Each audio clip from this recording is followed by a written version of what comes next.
Brian's here to talk about episode 2, but we got to start by saying thank you for everybody who commented and watched.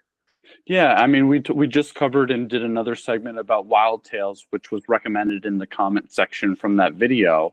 And first off, it was really cool to see just the community that's supporting the Argentinian film industry and the love and support that is behind this project. Honestly, the most that we've seen, definitely from our end, by far. And it was just really cool to see a group of people so passionate and about a piece of work and just work in general with that. And I can see why they're making some really great stuff. And I think every episode, and I peeked a little bit into the third one, and we'll continue to cover the rest of these episodes on a weekly basis. So definitely check in to see the rest of the season covered. But I think it's just picking up steam and getting better and better. Kind of the gripes and also the beauty of commenting and sharing. I think hearing all of your points, I'm like, okay, yeah, I do see this. This does make sense for the story, and filling in those gaps of my ignorance being in America. I don't know how things are in Argentina. So I really appreciate everybody sharing their knowledge. I gotta start off by saying, I think what jumps off to the paper to me the most, and maybe just my personal taste, I think that they absolutely nailed the exteriors and like the snow and the production design of the outfits, the costumes. I just think it's just magnificently done. It's A plus. You can't. I don't think it's on a green screen at all, and if it was, you can't tell.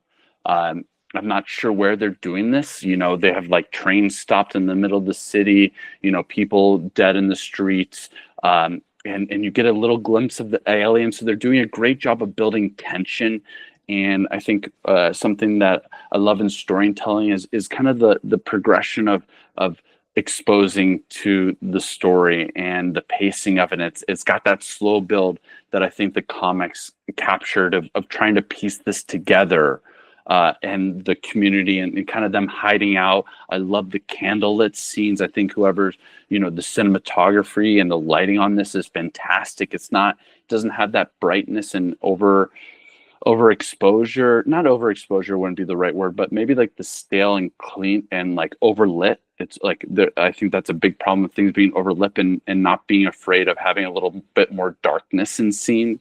I think that it's also, touching on great aspects of humanity and getting to see a little bit about like the Argentinian community of like being in a situation where it's kind of like every man for themselves, but having to rely only on one another and not really having the context of what's going on. I think it just like puts people in extremely, tough situations and showing that in a way it has that apocalyptic, the production value of like a mega HBO series. I don't know, like we look up real quick what the budget is like per episode for these, because honestly, it looks just as good as any like mega production that they're spending $200 million for.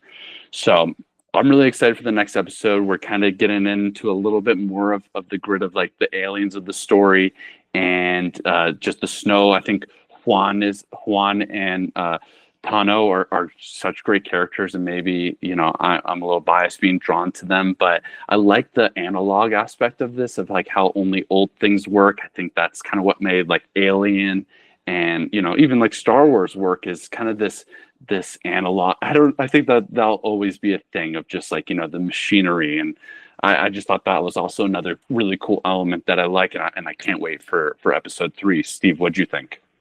Well, just to react to the locations, entirely filmed in Buenos Aires. Very cool. I'm probably mispronouncing that, but it is what it is. Buenos, yeah. Yeah. It cost $15 million. 15 or 50? 15 Wow. for 6 episodes. So if you're talking about, how do you make a great series or movie? Well, if there's real auteurs behind it with a team that's using their budget appropriately and everybody's on the same page to make this series as good as possible, that's what you get in the Eternaut. It's a really great, well done show. And I agree with everything you said, Brian. Yeah, and lastly, I gotta apologize for calling the game they were playing in the beginning of the first episode poker, Truco, which is a game I'm actually looking forward really to playing. I forgive my American ignorance. That's not a game that I've ever seen played here. I do have a few Argentinian friends, but again, I haven't seen that. So, Steven, you're trying to play a game of Tuco. Oh my gosh, you're gonna butcher me even more. Now, let me have a comment section.